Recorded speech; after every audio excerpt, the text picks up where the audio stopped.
এই মোরব্বাটা দেখতেই শুধু সুন্দর না, খেতে কিন্তু দারুণ টেস্ট। বানিয়েছি কাঁচা পেঁপে দিয়ে। একবার বানিয়ে 6 মাস পর্যন্ত সংরক্ষণ করা যাবে। এর জন্য একটা মোটা দেখে কাঁচা পেঁপে ভালো করে খোসা ছাড়িয়ে এইভাবে কেটে নিয়েছি। তারপরে পেঁপেটার গায়ে এইভাবে একটা কাঁটা চামচ দিয়ে ফুটো ফুটো করে দিতে হবে। এবার একটা কড়ার মধ্যে কিছুটা জল দিয়ে তার মধ্যে 1 চামচ চুন গুলা জল দিয়ে দেব। এবার একে একে প্রত্যেকটা পেঁপে দিয়ে দিতে হবে।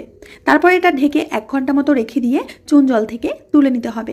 চুন জল থেকে তুলে পরিষ্কার জলে 6 থেকে 7 বার ধুয়ে নিতে হবে। তারপর পেঁপেগুলোকে এইভাবে ছোট ছোট টুকরো করে সিদ্ধ করে নিতে হবে। মাত্র 10 মিনিট কিন্তু সিদ্ধ করতে হবে, তার থেকে বেশি করা যাবে না। 10 মিনিট হয়ে গেলে তারপরে জল থেকে নামিয়ে নিতে হবে। এবার পেঁপেটা একটা কড়ার মধ্যে নিয়ে সমান পরিমাণের চিনি দিয়ে দিতে হবে, মানে যতটা পেঁপে ততটাই চিনি দিতে হবে। ভালো করে মিশিয়ে নিয়ে গ্যাস ওভেনে বসিয়ে দিয়ে লো টু মিডিয়াম আঁচে পেঁপেটা রান্না করে নিতে হবে। ঢাকা দিয়ে দিয়ে একটু সময় নিয়ে পেঁপেটা রান্না করতে হবে। খুব তাড়াহুড়ো করলে কিন্তু এখানে পেঁপের মোরব্বাটা বানাতে পারবে না। প্রায় 40 মিনিট জাল করার পর চিনির শিরাটা দ্রুত তার বাঁধতে শুরু করেছে আর পেঁপেগুলো একেবারে স্বচ্ছ হয়ে গেছে। এবার গ্যাসের আঁচটাকে বন্ধ করে দিয়ে অনবরত নাড়তে থাকতে হবে। তারপরে দেখবে যে মোরব্বাটা এরকম রেডি হয়ে গেছে। দেখতেই পাচ্ছ মোরব্বাগুলো কতটা পরিমাণে পারফেক্ট হয়েছে। এটা তোমরা একবার বানিয়ে 6 মাস পর্যন্ত সংরক্ষণ করতে পারবে, একটুও নষ্ট হবে না। রেসিপি দেখে ভালো লাগলে প্লিজ লাইক করবে, কমেন্ট করবে, বন্ধুদের সাথে শেয়ার করবে। আজ আসছি, আবার আসবো নতুন রেসিপি নিয়ে।